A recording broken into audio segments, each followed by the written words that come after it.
Okay, so real quick, this is what I did during the stream. A couple of people came and watched. That was pretty cool. But basically, here's what I made. It's just a quick, white box model. The topology is not like perfect or anything, because it wasn't worth the time. But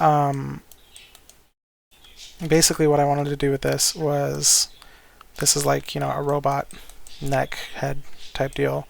I wanted to challenge myself to like figure out how to rig this so that I can move the neck and the head, and all of these like connecting pistons would move in like a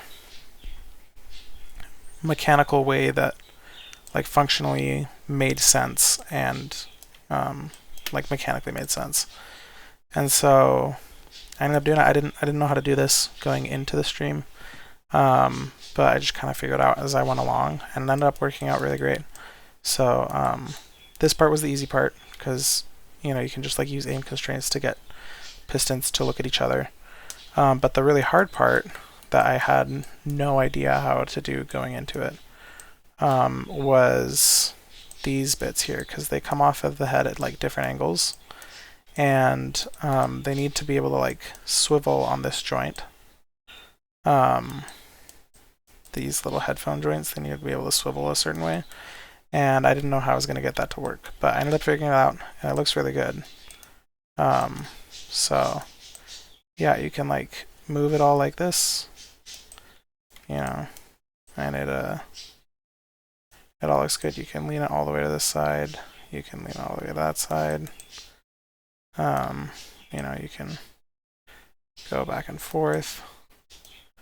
You can only go back so far because otherwise this tube isn't long enough to reach. And if it were any longer, it would be too long for it to be in the shaft, and it would be like poking throughout the top.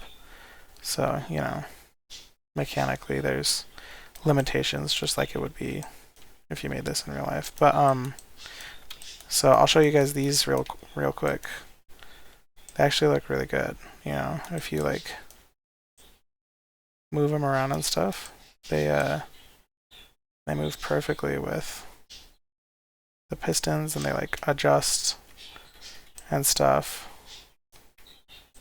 Anyways, it was really cool to figure out and to get working, because I really wasn't sure how I was going to do it. But yeah, I might be making a tutorial video soon for anybody that wants it, just showing like the basic premise of this whole thing and how to actually rig this yourself and how it all works, and hopefully that'll be translatable to different projects if anybody wants it. Yeah, that's all.